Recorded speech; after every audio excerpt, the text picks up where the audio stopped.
arrancamos respiratorio, estos mecanismos de intercambio se llevan a cabo por difusión. ¿Por qué? Porque son pequeños microorganismos en los cuales por un gradiente de concentración difunde una determinada sustancia, en este caso sería el oxígeno o el dióxido de carbono, desde una zona de mayor concentración hacia otra de menor concentración a través de la membrana celular. Pero a medida que los organismos van aumentando su complejidad, las distintas las distancias, digamos, que son necesarias para el transporte se hacen extremadamente largas y el proceso es mucho más complejo, ¿sí? Entonces, cuando vimos la clase pasada que dividíamos el proceso de la respiración en 4 etapas, hablamos de que parte de estos mecanismos de transporte del oxígeno y el dióxido de carbono eran por mecanismos de difusión, como lo vimos en los organismos unicelulares, pero también había un mecanismo de convección, que no sé si recuerdan qué era el fenómeno de convección. ¿Alguien me lo puede describir?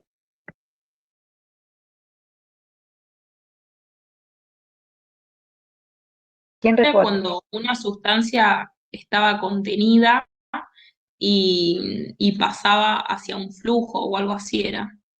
Perfecto. Es un mecanismo de transporte por el cual una sustancia que está contenida dentro de un medio determinado es transportado gracias al movimiento o al flujo de ese medio, ¿sí? En el caso del oxígeno, el dióxido de carbono sería por convección. ¿Por qué? Porque el medio de transporte es el aire. Entonces lo que fluye es el aire y eso permite el transporte del oxígeno y el dióxido de carbono, ¿sí? Entonces, fíjense, ¿por qué no es eficiente la difusión? Porque a medida que aumenta la distancia, la difusión es inversamente proporcional al cuadrado de la distancia. Entonces, para una distancia de 1, la difusión va a ser igual a 1. Para cuando la distancia aumenta, por ejemplo, a 3, la difusión va a ser un noveno, es decir, muchísimo menor. Entonces ya no resulta eficiente, ¿sí? Y fíjense que hablábamos de estos 4 procesos y los pueden clasificar como un mecanismo de convección externa, bien, que sería la ventilación, la etapa de difusión pulmonar, otro mecanismo de convección, pero en este caso interna, a través de la circulación, donde el medio va a ser la sangre, y finalmente un mecanismo de difusión hacia los tejidos, ¿sí? Entonces, esta misma gráfica yo les había puesto en la clase pasada, en la cual decíamos que la respiración se divide en estos 4 procesos: la ventilación pulmonar o convección externa, como figura en el otro gráfico, es el transporte del oxígeno o el dióxido de carbono a través del aire, ¿sí? Gracias al flujo de aire. Y el flujo de aire, ¿por qué está determinado? Por los músculos respiratorios, ¿sí? Y recuerden que siempre el pasaje de oxígeno y dióxido de carbono es a través de gradientes de presión y las presiones pulmonares que estuvimos viendo en la clase anterior. Entonces, una vez que llega el oxígeno hacia el pulmón, ¿qué es lo que se produce? Una etapa de difusión alveolo capilar. Y en este caso, el mecanismo de difusión se produce, ¿por qué? Porque hay un gradiente de presión parcial de oxígeno y dióxido de carbono a través de la membrana, ¿sí? Que separa el aire alveolar de la sangre capilar. Entonces tenemos convección externa o ventilación, difusión alveolo capilar y una nueva etapa de convección, pero como les decía antes, en este caso es una convección de tipo circulatorio o convección interna, en la cual el oxígeno y el dióxido de carbono son transportados por la sangre a través del movimiento de sangre que se produce como consecuencia de la contracción cardíaca, ¿sí? Fundamentalmente lo que nos vamos a concentrar hoy es en esta etapa de convección circulatoria, de cómo son transportados el oxígeno y el dióxido de carbono en la sangre para llegar a los distintos tejidos, ¿sí? Donde se va a producir la difusión capilar tejido, ¿bien? Y esto se produce, ¿por qué? Porque el continuo consumo de oxígeno y el dióxido de carbono que se produce generan gradientes de concentración a uno y otro lado de la membrana, lo que permite el pasaje de oxígeno desde la sangre capilar hacia el tejido y el pasaje de dióxido de carbono desde el tejido hacia la sangre venosa, ¿sí? Todo de vuelta gracias a los gradientes de concentración.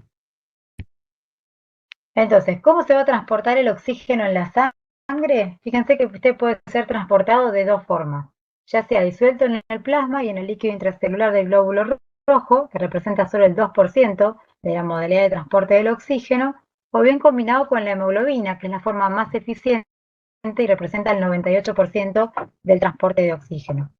¿Para cuáles son las necesidades basales de oxígeno para un individuo de unos 70 kilos? Aproximadamente de 250 mililitros de oxígeno por minuto, ¿sí? ¿De qué depende el oxígeno disuelto? Van a ver que la concentración de oxígeno disuelto en la sangre va a depender de dos factores. Uno es la presión parcial de oxígeno y el otro es el coeficiente de solubilidad que tiene el oxígeno. Entonces, la solubilidad del oxígeno para una presión arterial de oxígeno de unos 100 milímetros de mercurio es de 3 mililitros por minuto. ¿Sí? Cuando hablamos de volumen en minutos nos referimos a la cantidad de sangre que eyecta el corazón por minuto, esto lo vamos a ver mejor cuando veamos la parte cardiovascular, pero en términos generales la cantidad de sangre que volvea al corazón por minuto es de 5 litros. Por lo tanto, el flujo de oxígeno sería de unos 15 mililitros por minuto. ¿Sí? Eso se obtiene del cálculo de 3 por 5, 15. Bien, fíjense, los 3 mililitros de oxígeno por litro de plasma, por los 5 litros de plasma por minuto, me da un valor total de 15 mililitros de oxígeno por minuto. ¿Se entiende este cálculo?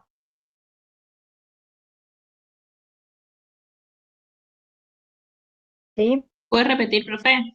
Sí, fíjense, el oxígeno disuelto depende de dos cosas. Una, de la presión que tenga de oxígeno, ¿sí? Yo puedo aumentar la concentración del oxígeno disuelto, por ejemplo, en individuos que los someto a un tratamiento con cámara hiperbárica, pero en términos generales es muy poquito el oxígeno que va disuelto. Y va a depender de esa presión de oxígeno y de un valor que se denomina coeficiente de solubilidad. Ese coeficiente de solubilidad para la presión arterial de oxígeno de 100 milímetros de mercurio es de 3 mililitros por minuto. ¿Sí? Entonces, si yo calculo que por una presión de oxígeno de 100 milímetros de mercurio, el coeficiente va a ser de 3 mililitros y yo estoy bombeando 5 litros de sangre por minuto, la cantidad de oxígeno disuelto en el organismo va a ser de 15 mililitros de oxígeno por minuto, ¿sí? Para ese gasto cardíaco y para esa presión de oxígeno. ¿Bien? Entonces, fíjense que yo les decía que la necesidad basal es de 250 mililitros por minuto. O sea que si yo tuviera que disponer solamente del oxígeno disuelto, esto me alcanza a cubrir solamente el 6% de mis requerimientos. Bien, por lo tanto, el oxígeno disuelto es un método poco eficiente o que no llega a cubrir los requerimientos de oxígeno en condiciones basales. Bien. Sí, sí, profe, gracias. Eso sería, profe, el oxígeno Sí. disuelto en la sangre y después Ahora vos tenés dos transportado por formas. la Suelto, hemoglobina. claro. Vos Te, tenés o suelto o combinado con hemoglobina. claro, El suelto puede ser ya sea en el plasma o en el líquido intracelular del glóbulo rojo, o sea, o adentro del glóbulo rojo o en la porción líquida de la sangre que es el plasma. claro, ese 2% equivaldría a los 15 mililitros. Exacto, si vos en condiciones normales tenés un gasto cardíaco, ¿sí? Que el gasto cardíaco se determina por el volumen sistólico, por la frecuencia cardíaca, eso es lo que define el volumen minuto. Para un individuo normal, el volumen minuto es de 5 litros por minuto. Entonces yo voy a estar bombeando 5 litros de sangre por minuto, ¿bien? Y el flujo de oxígeno va a ser de solo 15 mililitros por minuto, si solamente le aportaría el oxígeno disuelto. Bien. Entonces, eso lo que genera es un aporte muy chiquito de los requerimientos basales de oxígeno. Ay, esperen que dejé de compartir.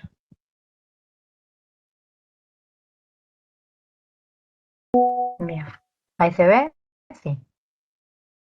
Entonces, en ausencia de hemoglobina, la cantidad de oxígeno transportada por cada litro de plasma representa solo el 6% del consumo de oxígeno basal. O sea, fíjense que es un método muy ineficiente para aportar los requerimientos de oxígeno que tenemos en reposo. ¿Sí?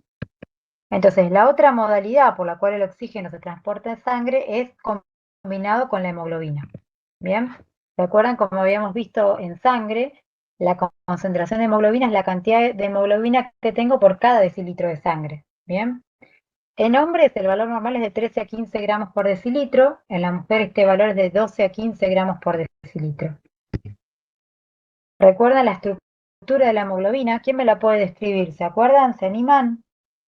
Era tetramérica y tenías un grupo hemo y un grupo globina. El grupo hemo era aquel que se formaba en la mitocondria y la globina se formaba en el retículo endoplasmático rugoso y se unían por la histamina, creo. Perfecto, bien. Entonces vos tenés un componente proteico y no proteico, ¿sí? El grupo hemo, ¿cómo estaba formado? ¿Te acordás?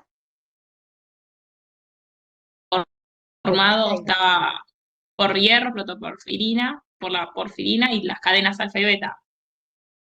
No, solamente el grupo hemo, te digo cómo está formado.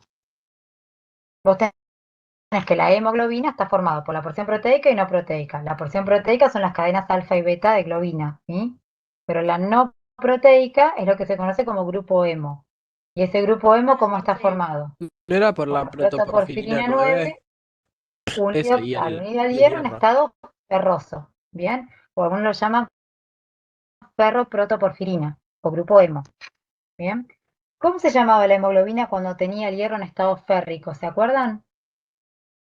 Carboxihemoglobina. No, metahemoglobina. Metahemoglobina, exacto. Y acuérdense que hay un pequeño porcentaje de metahemoglobina en condiciones normales, ¿sí? Pero esa metahemoglobina no es eficiente para el transporte de oxígeno, ¿bien? Porque se unía de manera irreversible. Entonces hay un pequeño porcentaje en condiciones normales de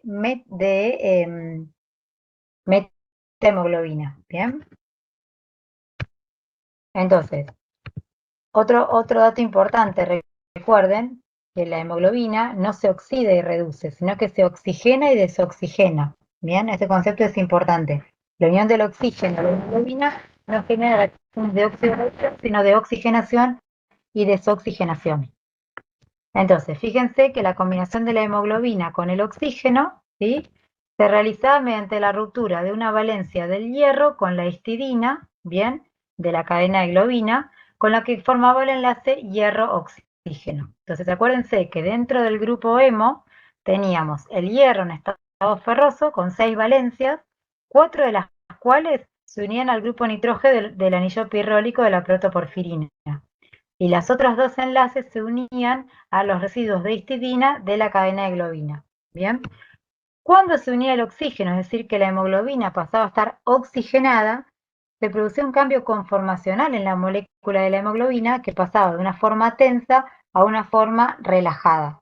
Bien, y esto se produce por este cambio que permite como un vuelta de hélice dentro de la molécula para favorecer la entrada de los nuevos átomos de oxígeno, ¿sí? Las nuevas moléculas de oxígeno.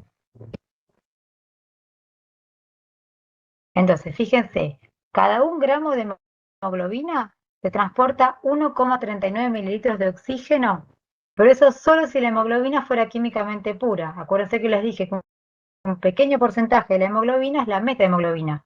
Por lo tanto, ese valor de hemoglobina de oxígeno transportada por la hemoglobina es un poquito inferior. ¿Bien?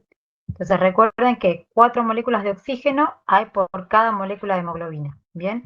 Y que a su vez el oxígeno es diatónico, por lo tanto, por cada molécula de hemoglobina voy a tener 8 átomos de oxígeno o 4 moléculas de oxígeno. ¿Bien? Entonces, como dijimos, la hemoglobina pura lo que va a transportar es 1,39 mililitros de oxígeno por cada gramo de hemoglobina. Ahora, si se combina con la metahemoglobina, lo que voy a tener es una concentración de 1,35 mililitros de oxígeno por cada gramo de hemoglobina. ¿Bien? Si dijimos que la concentración promedio de hemoglobina en el hombre era de 15 gramos por decilitro, bien, yo voy a calcular que por cada 100 mililitros de sangre, lo que voy a tener es 20,3 mililitros de oxígeno. Bien, ¿esto de dónde sale? De la cuenta de 15 gramos de hemoglobina, que sería la concentración de hemoglobina en condiciones normales, multiplicado por la cantidad de oxígeno que lleva la hemoglobina. Bien, por gramo de hemoglobina. ¿Se entiende esto? Profe, ¿y de dónde sale ese 1,39 o 1,35? Porque dijimos esto, que por cada gramo de hemoglobina se transportaba 1,39 Ah, mililitros de oxígeno.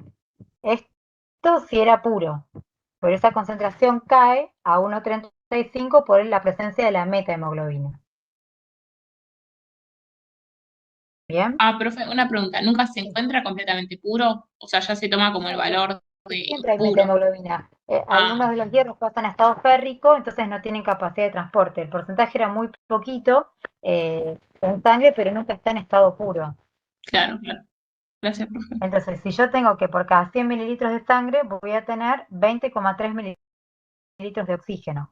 Ahora bien, la saturación de la hemoglobina no es del 100%, sino que es del 97%. Entonces, yo hago la cuenta de regla de 3 simples. Si para 20,3 mililitros es el 100%, para un 97% X, y esa cuenta me va a dar este valor de 19,7 mililitros de oxígeno. Bien, esto sería el oxígeno transportado unido a la hemoglobina, pero no se olviden que teníamos un pequeño porcentaje de 0,3 mililitros de oxígeno que estaba en forma disuelta. Bien, lo que hace un total de 20 mililitros de oxígeno. Bien, O sea, lo disuelto más la lo disuelto metahemoglobina. más lo que está unido a la hemoglobina. O sea que yo por cada 100 mililitros de sangre voy a tener 20 mililitros de oxígeno. Bien, ¿Hemoglobina? fíjense, sí, ¿Cuántas hemoglobinas serían? ¿Sabemos? No. ¿cómo? Claro, nosotros hablamos de gramos de hemoglobina. ¿Y cuántos? Gramos de No es que un hemoglobina gramo por, es una ¿te que cuando hemoglobina. medimos la concentración de hemoglobina son los gramos de hemoglobina por decilitro de sangre? O es lo mismo Ah, ok. decir 100 mililitros de sangre. Pero no sabemos, entre comillas, cuánto pesa la hemoglobina, ni No, vos lo que cuántas haces es medir la hemoglobinas hay. concentración de hemoglobina por mililitro de sangre. ¿Cuánto Claro, ok, pesaba? Lo listo. medimos, ¿te acordás que era? Lo medíamos en picogramos, ¿sí? Y era la Sí. concentración de hemoglobina corpuscular media que representaba la capacidad máxima de síntesis de hemoglobina por el glóbulo rojo, que era un valor aproximadamente de 32 picogramos. ¿Te Ok, acordás? perfecto. Sí, Eso lo vimos en sangre, sí. ¿sí? Entonces vos por cada 100 mililitros de sangre, si sumás el oxígeno unido a la hemoglobina más el oxígeno disuelto, tendrías aproximadamente 20 mililitros de oxígeno por cada 100 mililitros de sangre. ¿Sí? Si dijimos que la cantidad normal de sangre que se eyecta por minuto es de unos 5 litros o 5.000 mililitros de sangre, esto me va a dar un total de 1.000 mililitros de oxígeno por minuto. Y recuerden que en condiciones basales dijimos que el requerimiento, ¿cuánto era? 250. Claro, es mucho más de lo que necesita. Es muchísimo más. Esa diferencia, ¿sí? Que es un 75% más de los requerimientos, actúa como una reserva fisiológica para que frente a determinadas situaciones donde aumentan los requerimientos de oxígeno, yo logre aportar el oxígeno necesario, ¿sí? Es como un sistema de reaseguro de que ante cualquier necesidad yo lo voy a poder aportar. Fíjense, con el oxígeno disuelto no cubro ni el 100 ni el 6%, y con la hemoglobina unida al oxígeno cubro un 75% más de mis requerimientos. Ya con solo el 25% estaría cubierto. Bueno, tengo un backup de 75% más para cualquier eventualidad. ¿Sí? Por ejemplo, un deporte. Por ejemplo, que tenga, sí, una situación de hiperdinamia, donde esté con un cuadro infeccioso, donde esté con un cuadro hipermetabólico, donde esté con un cuadro de embarazo, ejercicio, todo lo que aumenta los requerimientos de oxígeno, me va a permitir aportar la mayor cantidad de sangre. Por eso cuando uno está frente a una actividad física, por ejemplo, lo que hace es aumentar el volumen minuto, ¿sí? Bombeamos más cantidad de sangre, ¿por qué? Porque aumentamos la frecuencia cardíaca. O sea, profe, eso de volumen por minuto de 5.000 mililitros de sangre es como el total que hay. Claro, es O la sea, cantidad de nosotros sangre que por se inyecta minuto tenemos 1.000 normalmente. mililitros de oxígeno, pero solamente necesitamos 250 y el resto es por las dudas. El resto es por las dudas, por eso cuando vos Claro. ves la sangre venosa, hay un 75% de sangre oxigenada. O sea, hay una Ah, porque es lo excelencia. que lo Sí. que sobra. Es lo que sobra, que es lo que vuelve por la Claro. sangre venosa. Y después en los pulmones, ¿ese oxígeno también sale o pasa? No, eso depende, pasa de que dependiendo de los gradientes de concentración. Ah, claro, claro. ¿Sí? Eso no es que hay un valor exacto, sino que esto es dinámico y va a depender de lo que necesito y lo que el organismo me pueda aportar. Si le estoy dando de más, lo elimino, ¿sí? Y Claro, si no, se recicla. claro, claro. Bien, Listo, recuerden gracias, profe. que el oxígeno y el dióxido de carbono no difunden, porque si no es a través de gradientes de De concentración según la presiones y presión de parcial del concentración, oxígeno, claro. ¿bien? Y del dióxido de Y carbono, ese ¿no? margen como que también permite que llegue bien el oxígeno a todos los tejidos, por más de que no estén cerca, ¿no? ¿Cómo, perdón? Que todo ese restante asegura que llegue el oxígeno a todas las partes del cuerpo, Sí, esto en porque realidad si no, Es como como que un cada vez reajuste. habría menos gradiente. Esto en realidad lo que te asegura es que si vos necesitas mayor cantidad de oxígeno, vos tenés un excedente en la sangre circulante de oxígeno que lo podés traer el sistema en caso de necesidad. Bien. Entonces, fíjense que habíamos visto que la hemoglobina podía estar en dos estados, desoxigenada u oxigenada, ¿sí? Hablábamos de desoxihemoglobina u oxihemoglobina. La desoxihemoglobina es la que tenía el hierro en estado ferroso, que tenía baja afinidad por el oxígeno, por eso decíamos que era una hemoglobina en forma tensa, ¿bien? Para cuando logra unirse la primera molécula de oxígeno, se producía por esta unión del oxígeno con este enlace del hierro, se soltaba esa patita, digamos, de la histidina de la cadena de globina y permitía un cambio conformacional en la hemoglobina, lo cual facilitaba la incorporación de las nuevas moléculas de oxígeno. Por eso cuando uno dice que la hemoglobina se une a todo o nada, es que una vez que entró el primer oxígeno, rápidamente se satura de oxígeno. ¿Bien? Y esto es lo que se conoce como forma relajada de la hemoglobina u oxihemoglobina. Entonces, fíjense que la unión de la hemoglobina con el oxígeno es una reacción reversible que va a depender de la presión de oxígeno del medio que lo rodea, ¿sí? Y esta curva ya la habíamos visto la otra vez, una curva fundamental que la tienen que saber porque es pregunta de examen, ¿bien? Que es la curva de disociación de la hemoglobina, que se construye a partir del porcentaje de saturación de la hemoglobina en relación con la presión de oxígeno que tengo en la sangre, ¿bien? Y van a ver que esta curva tiene una morfología muy particular, que es lo que se conoce como forma sigmoidea o S itálica, ¿bien? Y esta característica de la curva no es casual, ¿bien? ¿Alguien me puede decir qué le llama la atención de la curva o me la podría explicar? ¿Alguien se anima? Profe, a mayor Sí. presión de oxígeno, la hemoglobina va permitiendo que se vayan abriendo los compartimientos. Al tener cuatro, al principio ingresa una partícula de oxígeno, a mayor presión ingresan tres y así hasta llegar a completar los cuatro. Bien. eh, y, y ahí cambia la conformación también de la hemoglobina. Mayor presión de oxígeno ayuda a que se completen los cuatro sitios de unión con el oxígeno. Bien, entonces fíjense que por una presión alta, que lo sería por ejemplo una presión arterial, una presión de oxígeno en sangre arterial de aproximadamente unos 100 milímetros de mercurio, fíjense que prácticamente toda la hemoglobina está saturada, ¿sí? Para una presión de oxígeno, que sería más o menos la presión existente en sangre arterial, la saturación de la hemoglobina es prácticamente del 100%, ¿sí? Para ser más precisos, del 97,5%, ¿bien? Y fíjense que en esta zona de la curva es bastante aplanada. ¿Qué significa esto?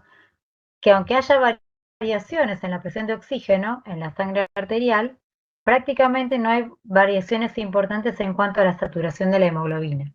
¿Bien? Entonces, el hecho de que la curva esté poco empinada en la zona de valores cercanos a la presión de oxígeno significa que grandes variaciones de la presión de oxígeno producen grandes cambios en la saturación, ¿sí? Y eso es una reserva funcional importante, ¿bien? Esta parte aplanada de la curva. No sé si llegan a ver la flecha acá, ¿bien? Ahora, fíjense en el otro extremo de la curva. Yo tengo que a bajas presiones de oxígeno, ¿qué es lo que va a pasar con la saturación? O sea, va disminuyendo. Aumenta más rápido. Al principio es como que le cuesta unirse al Claro. oxígeno, ¿sí? Es por Pero la llega una formación tensa, ¿no? Claro, llega una zona donde tengo una pendiente muy marcada que pequeñas variaciones de la presión de oxígeno me van a producir grandes cambios en la saturación de la hemoglobina. ¿Bien? Y esta pendiente, Profe, sí, ¿eso tenía algo que ver con el efecto alostérico que cambiaba exactamente.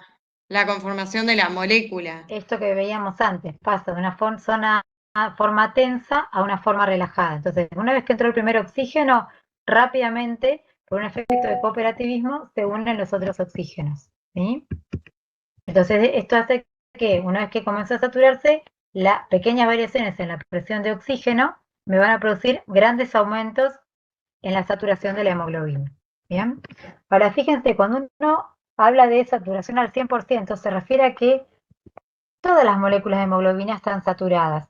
Cuando nosotros hablamos de una saturación del 50%, no nos referimos a que solamente 2 de los grupos SEM de una molécula de hemoglobina están saturados, sino que a la mitad de las moléculas de hemoglobina se encuentran saturadas. ¿Entiendan la diferencia? Sí, sí, se entiende, profe. ¿Sí? ¿Por qué? Por este fenómeno de todo en lado. Una vez que se unió el primer átomo, la primera molécula de oxígeno, la molécula de hemoglobina, se produjo este cambio conformacional generando un cooperativismo entre los componentes de la molécula de hemoglobina, favoreciendo la rápida unión del oxígeno de las moléculas subsiguientes. ¿Sí? Pero si yo digo que la saturación es del 50%, es que solamente la mitad de las moléculas están saturadas. ¿Bien? Fíjense entonces, cuando hablamos de la hemoglobina, decimos que la forma de la curva es una forma sigmoidea, y esto es que, ¿por qué? Porque a bajas presiones la saturación del oxígeno es muy pobre, ¿bien? Pero ya a partir de los 10 milímetros de mercurio, la curva se eleva bruscamente, ¿bien? Y teníamos esta zona aplanada que representaba una zona de reserva funcional. A diferencia de lo que ocurre con la curva hiperbólica, ¿sí? Que es una molécula monomérica, donde a bajas presiones la hemoglobina se satura rápidamente. ¿Bien? Y esto tiene que ver con las finalidades distintas que cumplen cada una de estas moléculas. Una es para el transporte del oxígeno, mientras que la otra lo que hace es ceder rápidamente el oxígeno hacia los tejidos periféricos. Entonces, esta curva, así como está, es pregunta de examen y la tienen que saber. ¿Sí? Sobre todo estos valores que están marcados acá, cuando uno les pide grafique la curva de disociación de la hemoglobina, tienen que estar correctamente indicados en los ejes de las abscisas y las ordenadas. ¿Qué es lo que estoy midiendo? ¿Sí? En el eje vertical, la saturación de la hemoglobina. En el eje horizontal, la presión de oxígeno, medida en milímetros de mercurio. ¿Bien? ¿Y qué valores son fundamentales o son los que habitualmente les pedimos que marquen? ¿Cuál va a ser la saturación de la hemoglobina para el valor dado de presión venosa de oxígeno? ¿Sí? Fíjense que la presión venosa de oxígeno, ¿sí? Perdón. En sangre venosa, la presión de oxígeno es de 40 milímetros de mercurio. ¿Bien? Eso equivale, si seguimos la curva, a una saturación de oxígeno del 75%. ¿Bien? Este punto lo tienen que saber marcar. Después, si les pedimos cuál es la presión en sangre alveolar de 60 milímetros de mercurio, cuál es la saturación de la hemoglobina, fíjense que es del 90%, ¿bien? Y este es el punto de corte a partir del cual hablamos de insuficiencia respiratoria. Cuando la PO2 cae por debajo de 60 milímetros de mercurio, la saturación de la hemoglobina es menor al 90% y por eso es el punto de corte para la insuficiencia respiratoria. Esta es otra pregunta de examen. ¿Bien? Y por último, la presión de oxígeno, perdón, la saturación de la hemoglobina para una presión de oxígeno de 95 milímetros de mercurio que va a ser del 97,5%. ¿Sí? Fíjense entonces que el oxígeno unido a la hemoglobina tiene esta forma sigmoidea, mientras que el oxígeno disuelto en sangre representaba solo el 0,3 mililitros de oxígeno y tiene una curva que es recta. ¿Sí? ¿Esto se entendió? Si podés volver a repetirlo, profe. Sí. Fíjense la construcción de esta curva. Primero yo tengo que saber qué es lo que voy a estar evaluando. Y lo que voy a estar evaluando es cuál es la presión de oxígeno en sangre, ¿bien? O cuál es la presión de oxígeno, mejor dicho, y cuál va a ser la saturación de hemoglobina determinada para esa presión de oxígeno. ¿Sí? Entonces, fíjense, si yo parto del valor de presión de oxígeno que voy a tener en sangre venosa, que es aproximadamente de unos 40 milímetros de mercurio, para este valor de PO2, la saturación, si yo sigo la curva, la saturación de la hemoglobina va a ser del 75%. ¿Se acuerdan que habíamos dicho que la cantidad de oxígeno que había en sangre por cada 100 mililitros era con un volumen minuto de 5 litros por minuto, era de 1000 mililitros de oxígeno? Y yo les había dicho que solamente necesitábamos 250 mililitros. Bueno, esos 750 mililitros de ese excedente es el que vamos a encontrar en la sangre venosa, por eso este valor es del 75%. ¿Bien? Ahora, para una presión arterial de Sí, 60, hasta ahí bien. ¿cómo? No, que va bien ahí. ¿Va bien ahí? Bien. Sí. Para una presión arterial de 60 milímetros de mercurio, que está marcado en rojo, es el punto de corte por debajo del cual hablamos de insuficiencia respiratoria. ¿Por qué? Porque fíjense cómo acá la curva cae bruscamente, ¿sí? Cómo se forma una pendiente muy marcada donde una pequeña variación en la presión de oxígeno produce una caída marcada de la saturación de oxígeno, de la hemoglobina, ¿sí? Entonces, cuando hablamos de insuficiencia respiratoria, hablamos con una presión arterial menor a 60 milímetros de mercurio, lo que implica una saturación de oxígeno de la hemoglobina del 90% o menos. ¿Bien? Mientras que en sangre arterial, la presión de oxígeno va a ser de 95 milímetros de mercurio, para lo cual voy a tener una saturación de la hemoglobina del 97,5%. Estos son los 3 puntos de la curva que tienen que saber marcar. ¿Cuál es el valor a partir del cual hablamos de insuficiencia respiratoria? ¿Y cuál es la morfología? A entender y, llegado el caso, poder justificar a qué se debe esta morfología, ¿bien? ¿Y cuál es la relevancia de este cambio? Esto que yo les decía, grandes presiones de oxígeno, se producen pequeñas variaciones en la saturación de la hemoglobina, lo que constituye una reserva funcional, ¿bien? Y que por arriba de los 20 milímetros de mercurio, pequeñas variaciones en la presión de oxígeno producen grandes aumentos en la saturación de la hemoglobina, ¿bien?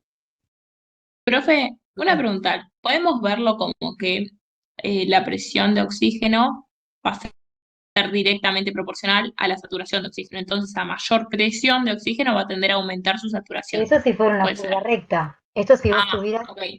Si vos tuvieras esto así, sí, esa interpretación que vos haces del gráfico es si la relación fuera lineal, pero no es lineal, es sigmoidea. Claro, va a haber un aumento en un momento y, ok, no es Claro, entonces recto. vos tenés a baja presión, baja afinidad, le cuesta unirse al oxígeno y a partir de este punto de corte de unos 10 milímetros de mercurio aproximadamente, ahora sí la relación se hace lineal. Pero después entra en un punto de meseta, ¿sí? Donde Claro. pequeñas variaciones en la presión o grandes variaciones, mejor dicho, en la presión de oxígeno, producen pequeñas variaciones en la saturación. Por eso no puedes decir que la relación es lineal. La relación es sigmoidea por este mecanismo de cooperativismo. Ah, ¿Sí? ok, profe, se ¿Bien? entiende. Si vos ponés que Gracias. es lineal, el concepto está mal. Claro. Profe, ¿cómo es eso de la insuficiencia respiratoria? Que no me quedó claro. Claro, cuando vos tenés una presión de oxígeno menor a 60 milímetros de mercurio, la saturación de la hemoglobina cae 90% o menos. Y ese es el punto de corte a partir del cual se habla de insuficiencia respiratoria. Por esto, ¿sí? Porque ahí, si hay una pequeña disminución, fíjate que hay una caída muy marcada de la saturación de la hemoglobina. Por eso se lo considera como punto de corte para hablar de insuficiencia respiratoria. Es un valor arbitrario a partir del cual se considera insuficiente. Claro, ¿y por qué habría 60% de milímetros de mercurio de presión de oxígeno? O sea, Y por o ejemplo, sea, un paciente que tenga una CB y que tiene una un- depresión del sensorio con una depresión del centro respiratorio. claro. Por Profe, poner Puede ser también ponerle por una cualquier fibrosis. patología que Por- te afecte el claro, intercambio alveolo capilar te va a disminuir la presión parcial de oxígeno. claro. ¿Sí? ¿Qué mecanismos se van a activar? Por ejemplo, la poliglobulia compensadora. ¿Se acuerdan cuál era el principal estímulo para la liberación de eritropoyetina? Sí, la hipoxia. La hipoxia tisular. Entonces vos capaz que viene un paciente a verte y vos no lo encontrás disneico ni nada, pero vos mirás el laboratorio y el paciente lo que tiene es una poliglobulia. Como consecuencia de una hipoxia crónica, lo que hace es aumentar la masa eritroide como mecanismo compensador. ¿Qué otro mecanismo compensador va a tener? Lo vamos a ver en cardiovascular, aumentar la frecuencia cardíaca, el paciente va a estar taquicárdico. ¿Qué otro mecanismo puede incrementar el paciente para aumentar la saturación, el transporte de oxígeno? Aumentar la frecuencia respiratoria, estar taquipneico. Todos esos son mecanismos de compensación, ¿sí? O sea, cuando el paciente entra en insuficiencia respiratoria es porque todos los mecanismos previamente de compensación fallaron.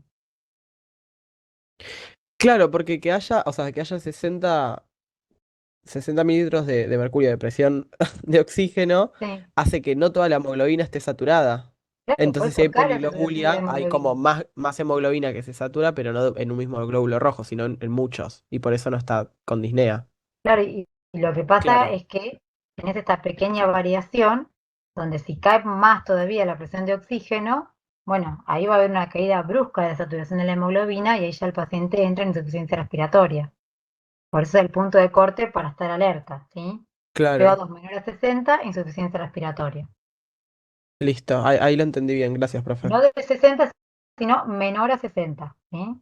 Claro, porque a menor de 60 hay menos del 90% de saturación. Exactamente, Claro, ahí exactamente. está.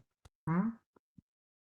Bien, entonces fíjense, a una presión arterial de oxígeno de 95 milímetros de mercurio, que es lo que vemos normalmente en sangre arterial, la saturación de la hemoglobina va a ser del 97,5%, y por una presión arterial de 40 milímetros de mercurio, que es la presión en sangre venosa normal, la hemoglobina está saturada a un 75%, ¿sí? Aprendan a graficar esto, a dibujar esta gráfica, y a que correctamente coincidan los ejes de las ordenadas con las abscisas, ¿sí? Es importante que lo sepan hacer. Ahora bien, la afinidad de la hemoglobina por el oxígeno no es algo inamovible, sino que va a estar condicionada por determinados factores, ¿sí? Que van a influir en esta afinidad. Ahora bien, ¿cómo creen que podemos calcular la afinidad de la hemoglobina por el oxígeno? ¿Qué tan saturado Por está? el estado del hierro. Bien, ¿por qué tan saturada está? Eso me gustó. Fíjense que acá tenemos Ah, 3 curvas de disociación de la hemoglobina, ¿sí? Una que está a la izquierda, una central, que es la que tomaríamos como valor de referencia, y una hacia la derecha, ¿bien?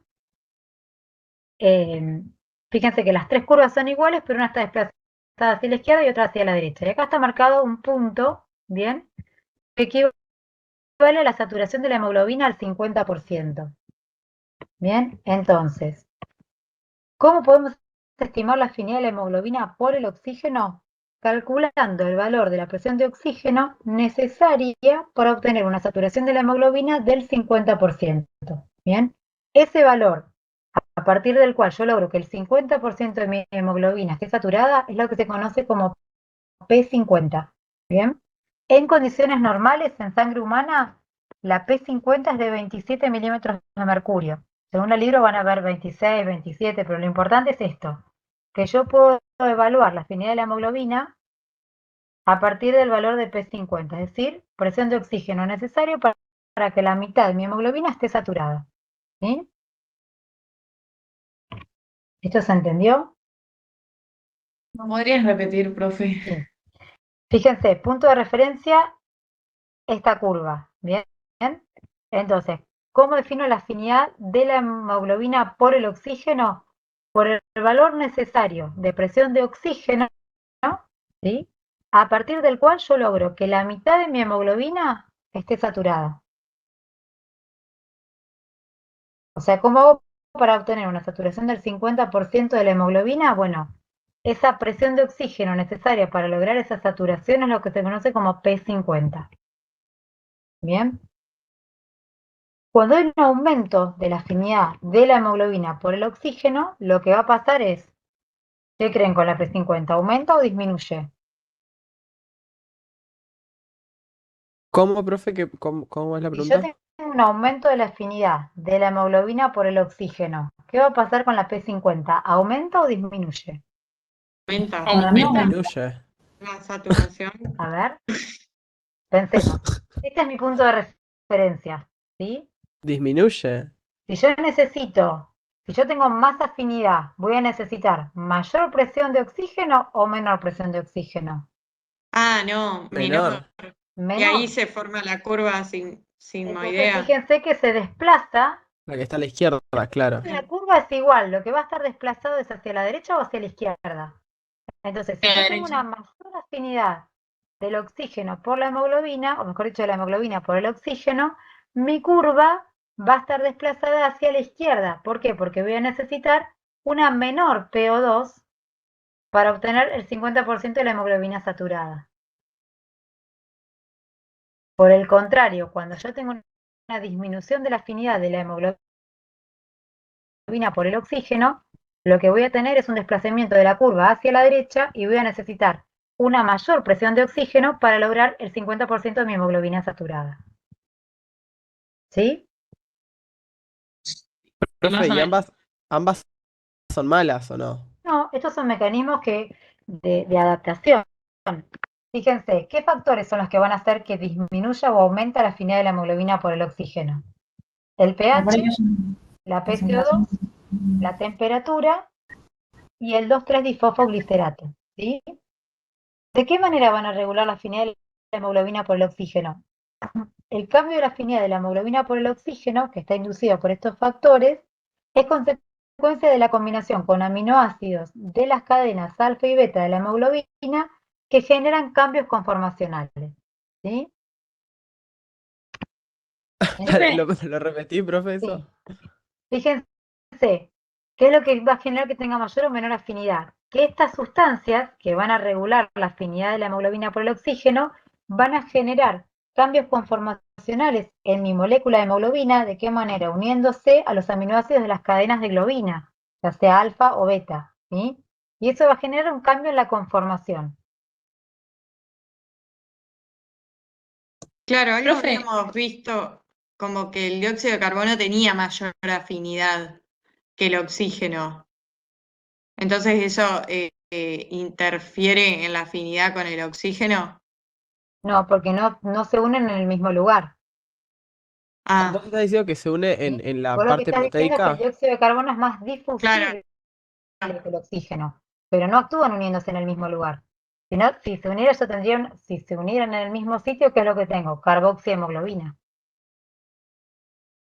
Claro, pero al unirse en otro sitio, ¿cambia la conformación de la hemoglobina? No, en realidad, fíjense acá, lo que hace es, cuando hay un aumento en los niveles de PCO2, ¿sí? Aumenta la presión de dióxido de carbono, lo que hace es disminuir la afinidad del oxígeno por la hemoglobina. ¿Por qué? ¿En qué situaciones va a aumentar la producción de dióxido de carbono? Hipoxia. cuando corremos, Cuando hay ejercicio, pues si yo hago ejercicio, ¿qué voy a hacer? Voy a producir mayor dióxido de carbono, voy a aumentar la temperatura corporal. Cuando yo corro o hago ejercicio, mi cuerpo se calienta, ¿sí? aumentar los ciclos, digamos, aparte de ¿Cómo? Perdón. respirar, inhalación y exhalación. Vos lo que haces es aumentar la producción de dióxido de carbono a partir del metabolismo celular, ¿sí? Recuerden que el oxígeno es el último aceptor de la cadena transportadora de electrones. En definitiva, todo este mecanismo apunta, o la finalidad es la respiración interna o la respiración mitocondrial.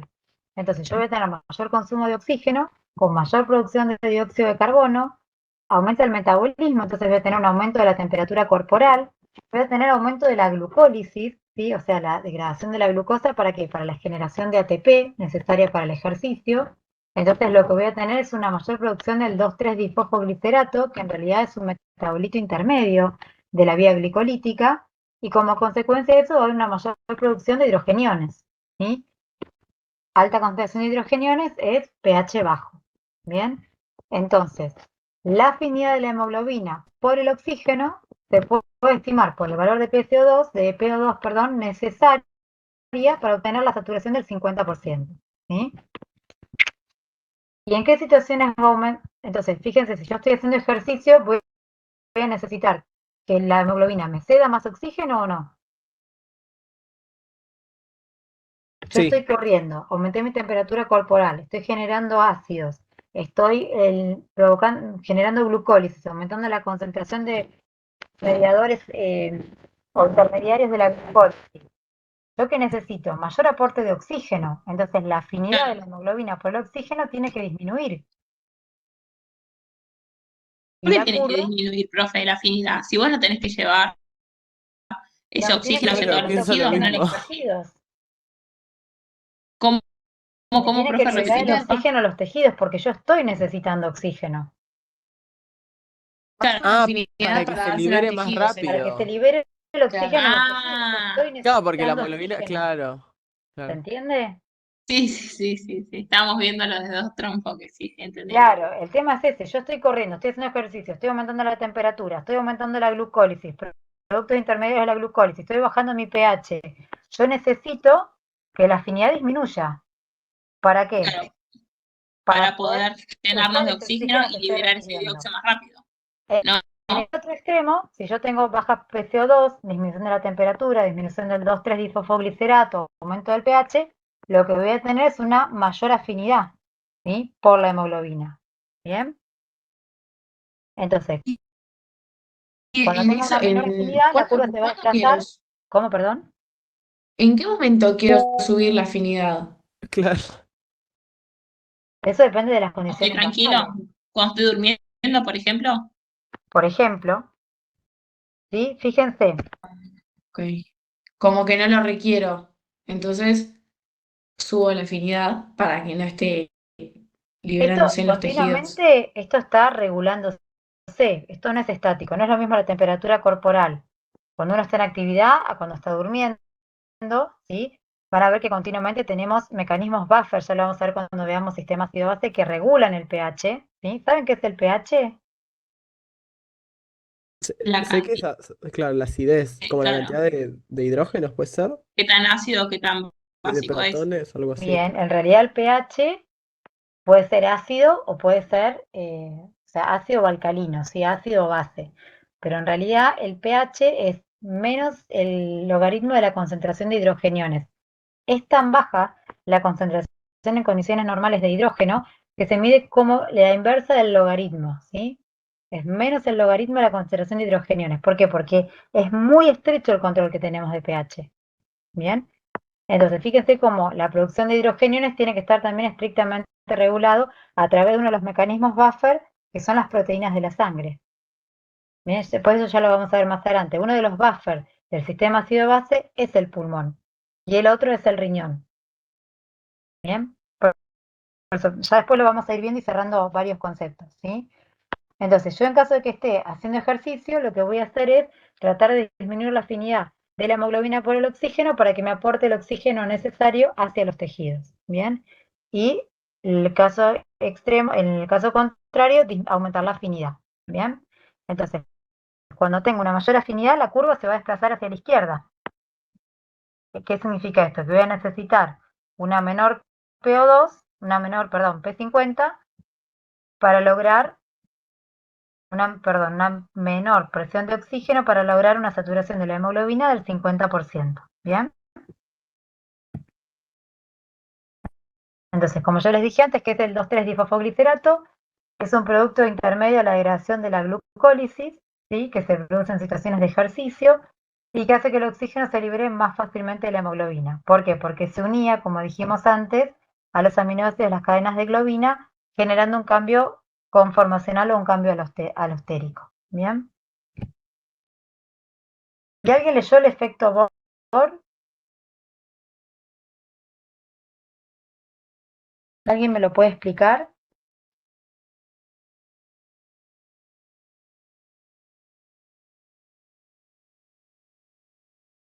¿Alguien se anima? Fíjense, el dióxido de carbono lo que hace es afectar la afinidad de la hemoglobina por el oxígeno por dos mecanismos. Por un lado, por esto que yo les dije, que se une directamente con las terminales N de la valina, de las cadenas de alfa y beta de la globina, pero por otro lado, el dióxido de carbono lo que hace es cambiar la concentración de hidrógeno a través de esta ecuación. Fíjense, dióxido de carbono más agua, lo que forma es ácido carbónico, que hace que se libere la reacción es bidireccional, se libere bicarbonato e hidrogeniones. ¿Sí? Cuando aumenta la PCO2, la afinidad de la hemoglobina disminuye, es decir, aumenta la P50 y desplaza la curva hacia la derecha. ¿Bien? El cambio de la P50 producido por el dióxido de carbono, ¿están siguiendo o se perdieron? Más Me o perdí. No me menos. perdí.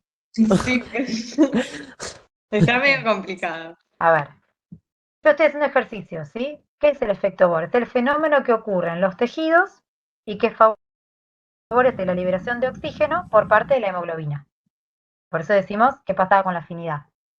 Disminuía. Perfecto, para que libere oxígeno, ¿sí?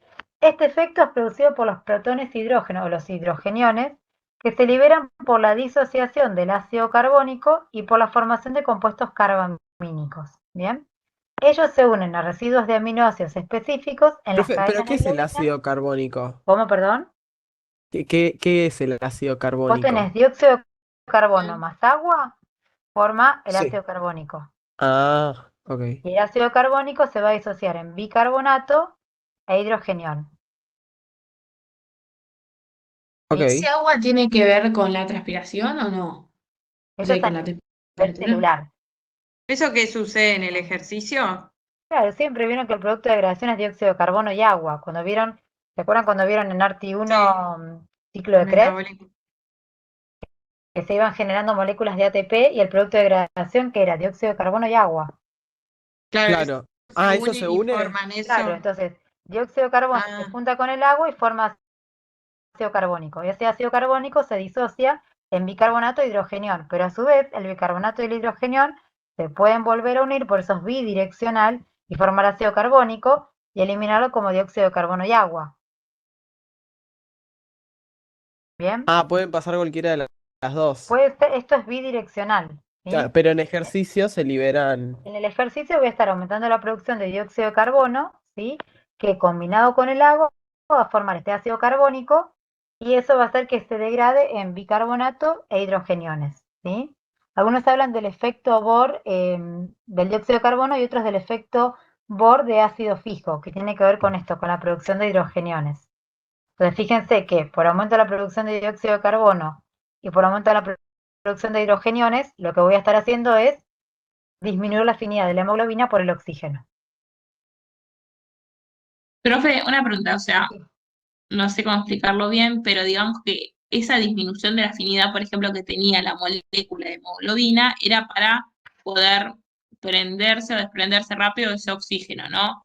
Sí, Entonces, en el efecto Bohr, lo que va a pasar es que estos aminoácidos ayudan, por ejemplo, a esta disminución de la afinidad. Es por exacto, ahí. se produce un cambio Ah, conformacional, entonces hace que se unan y genera el cambio conformacional para disminuir la afinidad de la hemoglobina por el oxígeno. claro, Pero además, va a favorecer la disminución de la afinidad, ¿por qué mecanismo? Por disminución del pH, claro. porque aumenta la producción de hidrogeniones. Ah, ok, ok, profe. ¿Sí? Y estos ácidos, perdón si lo tenés que volver a repetir, pero este ácido carbónico, ¿qué es lo que hace que disminuya la afinidad de la hemoglobina? ¿Por que disminuye el pH únicamente por eso? Porque disminuye el pH y porque además estos compuestos carbamínicos se unen a aminoácidos de la cadena de globina. Ah, ah, claro, claro, ya entendí, ya entendí. ¿Sí? Sí, sí, es Entonces, estructural también. claro, produce, por eso algunos libros van a encontrar, sobre todo en el Q6 Singolani, habla del efecto Bohr dependiente del pH y el efecto Bohr, digamos, propiamente inducido por el dióxido de carbono. ¿Sí? Y después Gracias, tenemos profe. otro efecto que se denomina efecto Haldane o Haldane, como le quieran decir, que es el efecto inverso al efecto Bohr. ¿Sí? Es la fase opuesta del efecto de Bohr. Así como el cambio de pH del medio modifica la afinidad de la hemoglobina por el oxígeno, el cambio de la oxigenación de la hemoglobina modifica el estado de disociación de sus grupos amortiguadores. ¿Bien? Entonces, fíjense, este fenómeno es el que ocurre principalmente en los capilares pulmonares, en los que vamos a tener una elevada concentración de oxígeno, y eso hace que se reduzca la afinidad de la hemoglobina por el dióxido de carbono, desplazando así la curva hacia la izquierda, y así la sangre no oxigenada que llega al sistema respiratorio empieza a captar oxígeno y ceder dióxido de carbono. ¿Bien? Es el efecto Por inverso. diferencia de presiones es eso. Eso tiene O que sea, ver con la de afinidad de la concentración, hemoglobina digo. por el oxígeno. ¿Bien? Este efecto ¿Puedes como que volver aumentaría a la repetir, profe? afinidad. Este efecto lo que hace es, claro, modificar la afinidad de la hemoglobina por el oxígeno, pero en este caso por el ¿La cambio de aumenta? oxigenación de la hemoglobina. ¿Bien? O sea, de esta manera la capacidad de aceptar hidrogeniones también se ve modificada. Vieron que habíamos visto en la ecuación anterior que teníamos dióxido de carbono más agua formaba ácido carbónico, y el ácido carbónico eh, se dividía o se disociaba en bicarbonato e hidrogenión, ¿no es cierto? Entonces, cuando la hemoglobina cede oxígeno a los tejidos, la disociación de los grupos amortiguadores se desplaza hacia la alcalinidad, de manera que la cantidad de hidrogeniones que los grupos pueden aceptar sin que cambie el pH aumenta. Esto lo que permite, el efecto Aldán, es transportar dióxido de carbono, eh, aumentando el transporte de esta molécula de dióxido de carbono sin que se produzcan grandes cambios en el pH. Ah, eso puede ser por eso es que la hipoxia produce acidosis. No, la hipoxia produce acidosis porque el dióxido de carbono es un ácido. Ah, no, entonces no, nada que ver. Y fíjate que si vos tenés aumento del dióxido de carbono, el dióxido de carbono se junta con agua y te va a formar ácido carbónico. Esto es un ácido.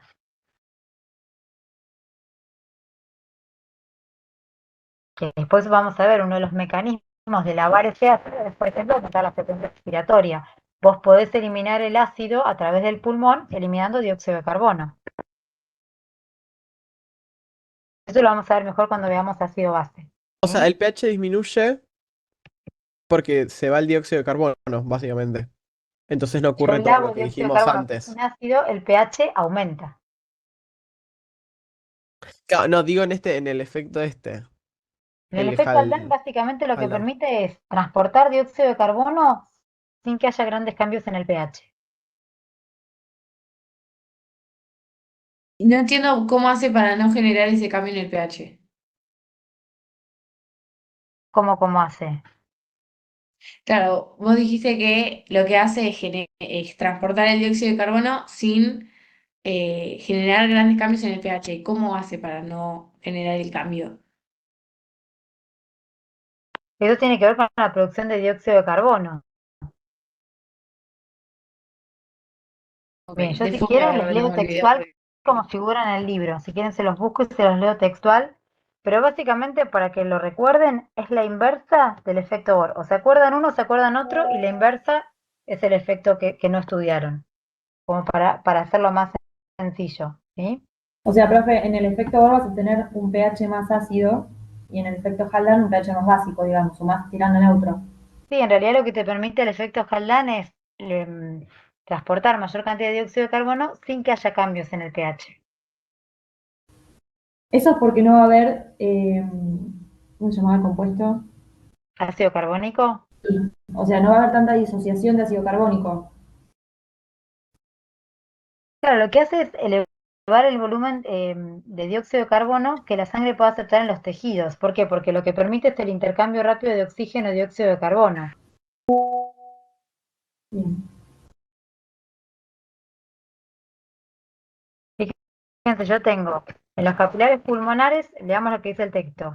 En los capilares pulmonares hay una elevada concentración de oxígeno, ¿sí? Y eso hace que se reduzca la afinidad de la hemoglobina por el dióxido de carbono.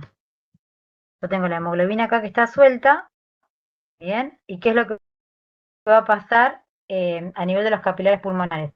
La afinidad de la hemoglobina por el oxígeno es mayor. Se reduce la afinidad de la hemoglobina por el dióxido de carbono, ¿sí? Entonces, ¿cómo se va a desplazar la curva? Hacia la izquierda, para allá.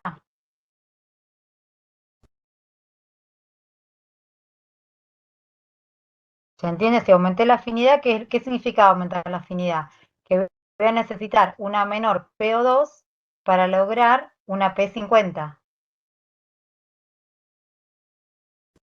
Ah, ahí lo entendí. ¿Se entiende?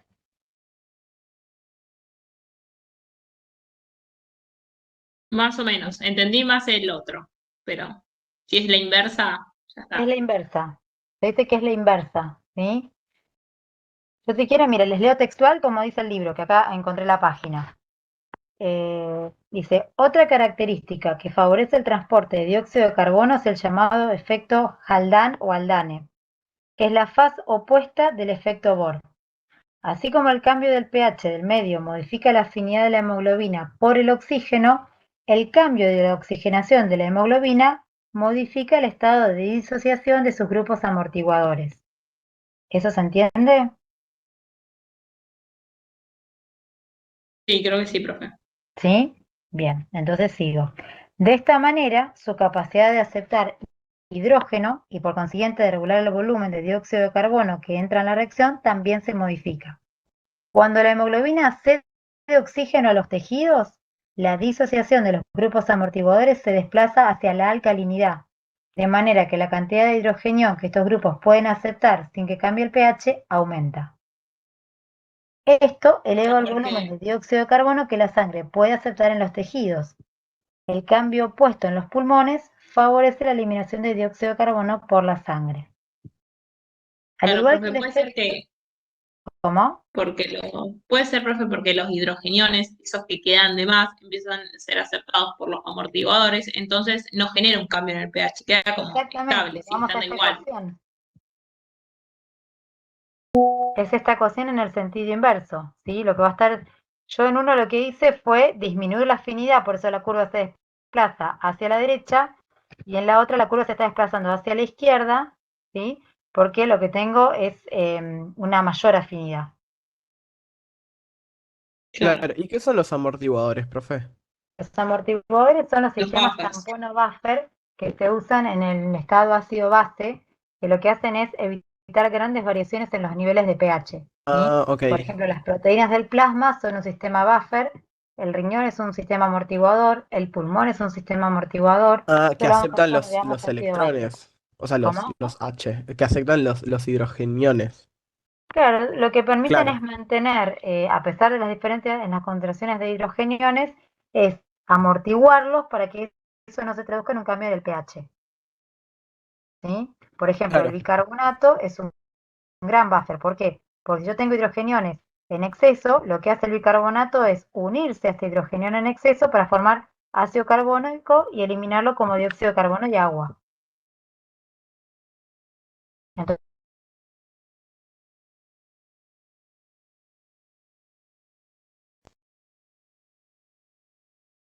bien. Esto lo vamos a ver cuando veamos ácido base, no se enrosquen. Profe, perdón, otra pregunta más. Esos hidrogeniones, por ejemplo, son los que en el efecto Bohr se unen al dióxido de carbono para formar el ácido carbónico, ¿no? Exacto, exacto. Ok, ya entendí, ya está. Fíjense, Gracias. para que se acuerden, las flechitas estas van todas en el mismo sentido. Si ponen pH es el que va al revés, pero si ponen concentración de hidrogeniones, va a ser todas las flechas en el mismo sentido, para que se lo acuerden más fácil.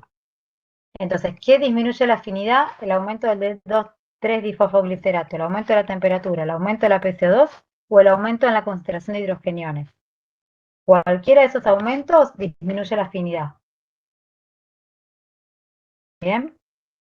Un aumento en Claro, la porque medio concentración que de hidrogenión confunde. disminuye el pH. Claro, ¿Bien? un pH más ácido es porque hay más Hay mayor hidrogeniones. concentración de hidrogeniones. Entonces, ¿cómo va a estar transportado el oxígeno en sangre? Dos formas. En un escaso porcentaje disuelto y prácticamente el 98% unido a la hemoglobina, ¿sí? Saber la curva de disociación de la hemoglobina, efecto Bohr y efecto Aldán. ¿Bien? Los conceptos, ¿sí?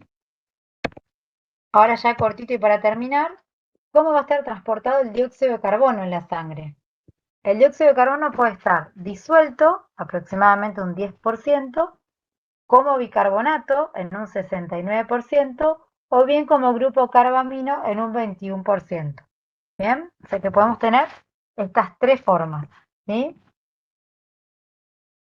Ahora van a ver que a su vez estas tres formas las podemos tener dentro del plasma o dentro del glóbulo rojo.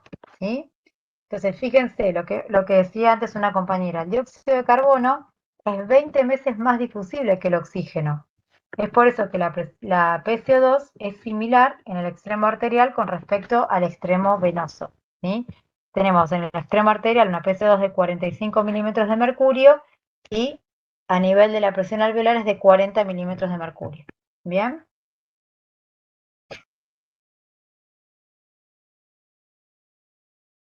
A ver si me avanza la diapo.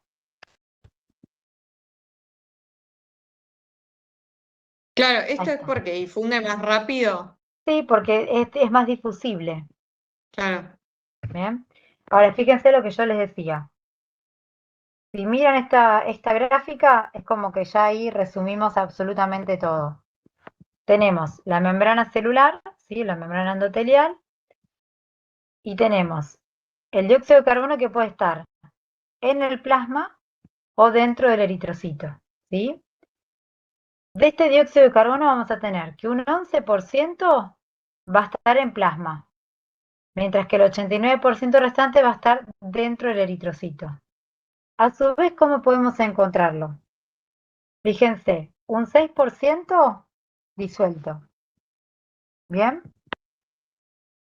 Menos del 1% formando los grupos carbamino. Y un 5%, fíjense la reacción que vimos antes, combinado con agua que formaba el ácido carbónico que se disociaba en bicarbonato y protón, ¿sí? Pero ¿qué pasa? ¿Por qué dice que esta reacción es lenta? Esta reacción es lenta primero por el gradiente de concentración de hidrogeniones y bicarbonato dentro del plasma, que es mucho menor, y por otro lado porque no tenemos una enzima que cataliza esta reacción, que es la anhidrasa carbónica. Por lo tanto, la reacción a nivel del plasma es muchísimo más lenta y la proporción va a ser menor con respecto al interior del eritrocito, ¿sí? ¿Cómo va a estar el dióxido de carbono dentro del eritrocito? Va a ingresar a través de una acuaporina, y de ese dióxido de carbono que ingresa tenemos que un 4% va a estar disuelto, ¿sí? Un 21% va a estar unido como grupo carbamino, y prácticamente el 64% lo que hace es combinarse con agua para la producción de ácido carbónico, ¿sí? Y que se va a degradar, como vimos antes, en bicarbonato y agua.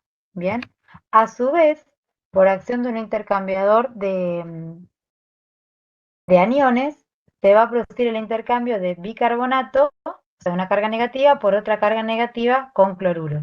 Eso es lo que genera este gradiente de concentración que hace que se sintetice, no solo por la falta de la enzima, sino por la falta de gradiente de contracción, menor cantidad de bicarbonato en el plasma, ¿sí? Esto es el resumen de prácticamente todo lo que tienen que saber de transporte del dióxido de carbono.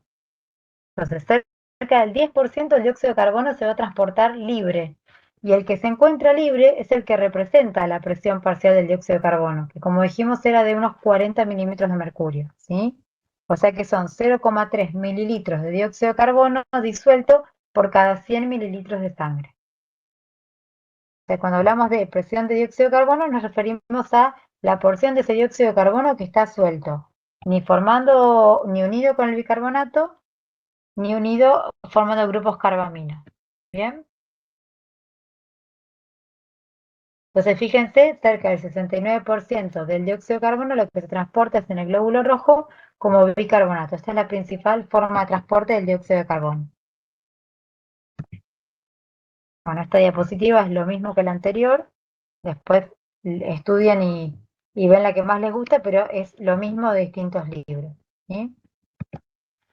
Entonces, ya para ir terminando y resumiendo, podemos decir que el transporte de oxígeno, prácticamente el 97% se hace unido a la hemoglobina, que el 3% restante lo hace en forma libre o disuelto, que el que está libre es el que ejerce la presión parcial del oxígeno, ¿bien?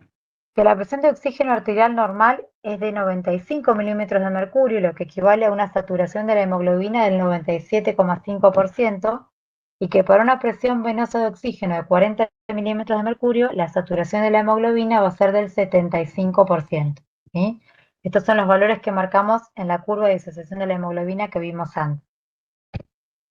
Y por último, con respecto al transporte del dióxido de carbono, podemos decir que el 21% se transporta unido a la hemoglobina como carbamino, 10% se transporta libre y el 69% lo hace en forma de bicarbonato. ¿Bien? ¿Cuál es la presión de dióxido de carbono arterial normal? Es similar a la presión alveolar, que dijimos era de unos 40 a 45 milímetros de mercurio, y la presión venosa de 45 milímetros de mercurio. O sea, en conclusión, el proceso de transporte de gases en la sangre está diseñado de forma que el oxígeno llevado en forma muy eficiente hasta los tejidos, donde es imprescindible para el metabolismo celular y a la vez que sea eliminado de la misma forma el dióxido de carbono por el pulmón, evitando las consecuencias de descender el pH sanguíneo. ¿Sí? Eso es como conclusión. ¿Se entendió? Yo creo que en general se entendió. Y cuando vayamos al libro lo vamos a entender un poco mejor. El tema es cortito, es mucho más sencillo que el de la otra vez que fue bastante bodrio. Por este Sí, tema, sí. les vuelvo a decir, lo más importante es que conozcan la curva de disociación de la hemoglobina, y sobre todo para este parcial, porque ahí estamos evaluando los dos núcleos. Estamos evaluando sangre, estamos evaluando hemoglobina, estamos evaluando pulmón, entonces es un punto neurálgico de este parcial. Si saben hacer la curva de disociación y saben interpretar una curva, es que entendieron el tema. ¿Sí? Profe, una pregunta. Sí. ¿Sabe cuándo va a estar subida la clase? El PowerPoint ya lo subí hoy a la tarde. O sea, en ¿Y formato la clase no se PDF. sabe? ¿Cómo? La clase no se sabe. La clase, miren, está grabada, que va a estar grabada más prolija que la que di hoy temprano, la del doctor Tampanaro, que última vez en las mismas diapos, él habla más tranquilo que yo soy bastante de hablar rápido. Le subo de última eso, pero el PDF ya está cargado. Ah, ok. ¿Es la clase del año pasado esa, la que da el doctor? Esa es la clase del año pasado. Si no está grabada la de hoy que di a las 2 de la tarde, pero me parece que va a estar como más ordenadita porque ese como era algo que estaba grabado, se hace con mayor tranquilidad que quizás la clase en vivo. Ah, ok, ok, profe. ¿Sí? Bueno, chicos, Profe, sí. una pregunta. Hay un seminario que creo que fue el día 9. ¿Ese no lo pueden subir, que lo diste vos? ¿Cuál sería? ¿Qué fue el anterior que tuvimos como? ¿El de relación toraco-pulmonar? Sí, Bien. porque está el del otro profe, pero tengo como la sensación de que me faltan cosas. Bueno, vemos ahora de subirlo. Lo que pasó también es que vieron que hubo como desprolijidad con respecto a la reunión que no se generaba, entonces a veces me cuesta, como no es una reunión fija, con una aula fija, buscarlos después en el Webex, pero yo después voy a ver de buscarlo. Y lo otro que me comprometí hoy, vieron que yo el otro día les dije que les subía el capítulo del libro, yo escaneé todas las páginas, pero me dicen que en el campus está subida solamente una página. Así que yo hoy le tomé el mail a una compañera, que ahora cuando termino de darles la clase, quedé que se lo mandaba directamente a ella, a la carpeta, para que lo distribuya. Ah, ok, profe. ¿Sí? Gracias. Así que después de última se lo hacen extensivo, pero se lo van a pasar entre todos. Profe, una Profe, pregunta. Lo del perdón, dióxido ¿va de a poner el carbono. sondeo? ¿Cómo? ¿Va a poner el sondeo, profe? Sí, ahora lo iba a cargar de vuelta. Profe, lo de esto de la clase de dióxido de carbono, ¿de dónde lo leímos? ¿Del Guyton, del Boron? ¿Qué dice que es mejor? ¿O de los dos? Mezclado. La verdad, del que a ustedes les resulte más cómodo, les vuelvo a decir, en estas cuestiones no hay un libro que va a estar bien y otro que va a estar mal. Es en el que ustedes se sientan más cómodos leyendo. Ah, ok, ok, Yo, perfecto. yo habitualmente, este libro, este tema, por ejemplo, en el Singolani, son, ya les digo, 1, 2, 3, 4, 5 hojitas nada más. Me parece que está súper conciso, está todas esas fórmulas que ustedes vieron al principio que yo les puse de los cálculos, ahí les abrí el sondeo, ¿eh? Esos cálculos que les puse es lo que está desglosado en el texto. O sea que si ustedes miran el PDF y van leyendo, van a ver en simultáneo que los números salieron de ahí. Pero si lo leyeron del Guyton y en el Guyton lo entendieron, El capítulo o las páginas o el título? el capítulo es el 34 y las páginas son de la 418 a la 426. Mil gracias. Perdón, profe, no sé si lo has dicho, pero ¿qué versión usás del Jusei? La séptima edición. Séptima edición, gracias. No, de nada. Profe, No me digas vieja, que es con el que yo estudié. profe. Sí. ¿Usted es fan del José Singolani, no? ¿Sabes qué pasa? Yo cursé fisiología con Claro. Singolani. Y Ah, yo mira. Y yo trabajé en el laboratorio de investigaciones clínicas laboratorio de investigaciones básicas de Singolani. Trabajé sobre el efecto en REP, en ratas, o sea, tengo hecha mi experiencia de Qué investigación fuerte, básica con Sí, qué Singolani. fuerte. Sí, qué con ratas y tremendo. con ratas y con gatos, eso no tan agradable, pero bueno. Ay, qué asco Claro. las ratas. Se me baja la presión. Qué asco las ratas. Pero bueno, formado parte de mi formación en cardiología, tuve que trabajar en músculo papilar de gato y teníamos que hacer trabajos de laboratorio en investigación básica. Por eso es que mi afinidad con Singolani viene porque estudié con él, cursé con él y trabajé Claro, con él en el laboratorio. Entonces, Ah, como que para mí no leer de Singolani no lo concibo. Entiendo que claro. puede ser un poco más engorroso que quizás el Guyton, pero bueno, ya les digo, los otros libros no están mal. Ok. Bueno, ¿se entendió mejor? Sí, se entendió, sí, profe. sí, profe. Sí, profe, Yo lo que gracias. les recomiendo, nos falta poquito ya para el parcial, estamos a 20 días más o menos. Vayan leyendo los temas con tiempo. Vamos a ver si podemos abrir de última una consultoría para preguntas, de cosas que puedan surgir. Traten de no llegar con la lectura de último segundo antes del parcial. Traten de leer sangre, leer respiratorio y volver a leerlo, aunque sea una leída rápida, porque van a ver que cuando hagan esa segunda lectura con todos los temas anteriores van a cerrar un montón de conceptos que se unen, ¿sí? Fíjense como hoy estuvimos hablando de transporte de oxígeno y repasamos un montón de cosas de hemoglobina. Entonces los temas están muy interrelacionados. Traten de darse tiempo para esa segunda lectura y cerrar conceptos. Entiendo que están profe. con otras materias también, ojo. Sí, sí. Pero bueno, nadie les va a tomar ni la estructura de la protoporfirina, ni nada. Eso, vamos a ir a lo general, así como es la estructura de la hemoglobina, dos cadenas, o sea, una porción proteica, una no proteica, cómo está formado el grupo M, pero nada extraordinario a nivel molecular, ni cosas raras. No se enrosquen perdiendo tiempo en eso porque se lo estudian de memoria hoy y en 15 días se lo olvidaron. ¿Sí? Necesito que sepan y entiendan el fenómeno alostérico, por qué la morfología de la curva sigmoidea, los conceptos que van a usar en la práctica para entender una anemia, los tipos de anemia, el metabolismo del hierro, porque son cosas que las van a usar en la práctica, ¿sí? Las capacidades pulmonares, las resistencias pulmonares, todo ese tipo de cosas son las que van a aplicar y son las que vamos a apuntar.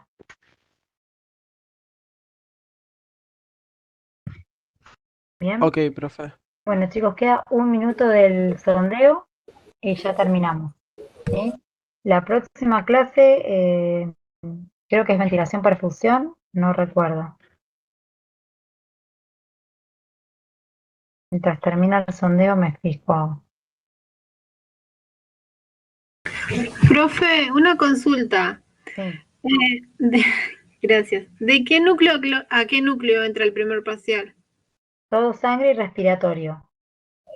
Ah, bien. O Son sea, 4 núcleos. Ah, bueno. Quería saber cuándo teníamos la última clase, digamos. Ya les digo, acá tengo acá el cronograma de actividades. Estoy abriendo el campus. Ya les digo.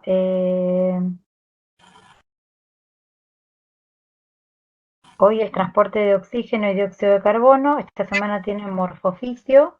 Jueves, viernes, feriado. La otra semana, el martes vemos relación ventilación-perfusión. El viernes van a ver regulación de la ventilación. O sea que quedan de seminarios, quedan 2 semanas. La semana del 29 al 2 y del 5 al 9. Que vamos a Bien, ver placa de tórax, que vamos a ver relación ventilación-perfusión. Y lo que yo había planteado es, ven que figura el martes 6, espirometría, síndromes obstructivos y restrictivos. Yo lo que planteé es trasladar esos contenidos al laboratorio de habilidades clínicas y darles una lectura complementaria para quizás poder repasar un poco más el tema de relación tóraco-pulmonar estática y dinámica, que me parece que estaban un poco más perdidos. sí. ¿sí? Quizás hacer como un cierre con algunos conceptos ahí, porque espirometría y todo lo pueden ver en el laboratorio. Y les queda la semana previa al parcial, eh, la clase de repaso, Bien, ¿sí? bien, gracias, profe. No, de nada. Y después, bueno, ya el parcial es el jueves 15. Bien, gracias.